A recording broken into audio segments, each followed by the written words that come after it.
Hi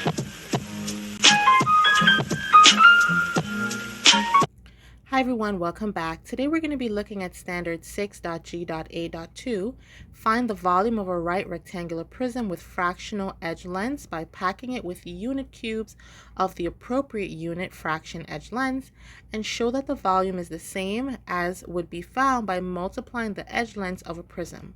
Apply the formulas V equals length times width times height and V equals B times height to find volumes of right rectangular prisms with fractional edge lengths in the context of solving real-world and mathematical problems. Volume, the amount of three-dimensional space something takes up. We use this when we want to figure out how much water can be held in a bottle or a can.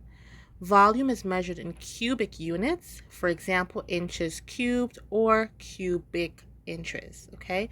So area is squared inches or squared units, whereas volume is cubic inches. And the reason is when we multiply volume, we're multiplying three dimensions. So as shown here in the formula, length times width times height would be the dimensions that we need to multiply to find the volume. In some instances, you may also see V equals big B times H, where B represents length times width. So big B would be the area of the base, and then you'd multiply that by the height.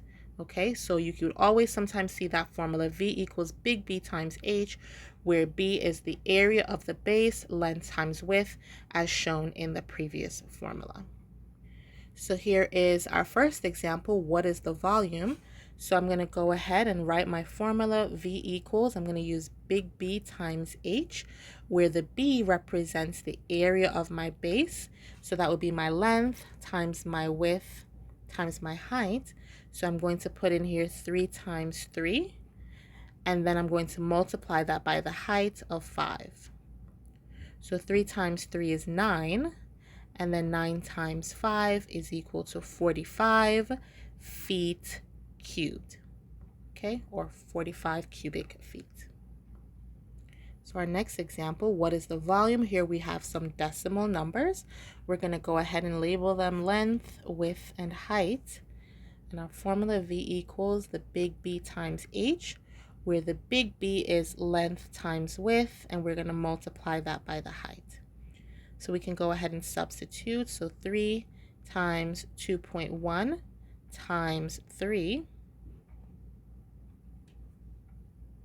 So you'll have to remember your rules for multiplying decimals. 3 times 2.1 is equal to 6.3.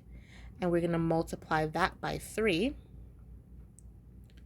And we find that our volume is 18.9 cubic feet, or 18.9 feet cubed.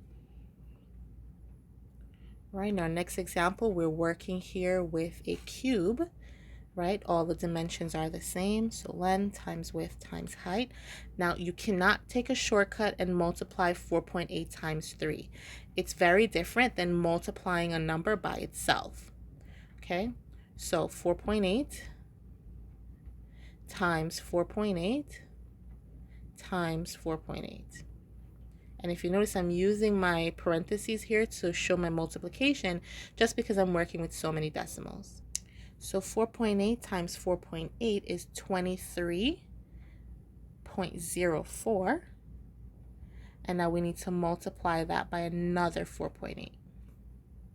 And that is equal to 110.592. We're not asked to round, so we can leave it that way. If we were asked to round to the nearest tenth, then it would be 110.5. I'm sorry, the nearest tenth, that would be 110.6 if I was rounding to the nearest tenth. And that would be millimeters cubed. Now in this example, it says the volume of the rectangular prism is 38 cubic yards. What is the value of M? So here we're given our volume, and we're giving some of the dimensions, and we're asked to find the missing value. Okay, So let's go ahead and write our formula, and we're going to substitute all these numbers in and calculate for the missing side. So we have 5, then we're going to replace that W with M and the H with 3.8. So because multiplication is commutative, we can multiply the 5 times 3.8, and that is equal to 19M.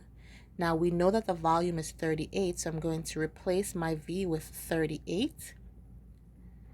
And now I have a one-step equation, so I can solve each side by dividing by 19. That there will cancel out or become 1, and I find that M is equal to 2. So here, M, the missing side, is 2 yards. Now, I'm not finding volume, so I would not need to use the cubic here. It's just yards because I'm looking for a missing side. All right, here's another example where we're given the volume, which is 176.4, and it's asking us to find G, the missing side. So let's go ahead again and write our formula. Let's label the sides, and we're going to substitute. So that's 9 times 4.9 times G. 9 times 4.9 is equal to 44.1. And I bring down my G. Now I'm going to substitute the V with 176.4 because that's my volume. And I'm going to use inverse operations to divide both sides by 44.1. And that will give me the value of my G. So this here will cancel out because it becomes 1. And then 176.4 divided by 44.1 is equal to 4 feet. So the missing side is 4 feet. And just like the previous example, we would not use cubes here because it's asking for the missing side and not the volume. Thank you for watching and have a great day.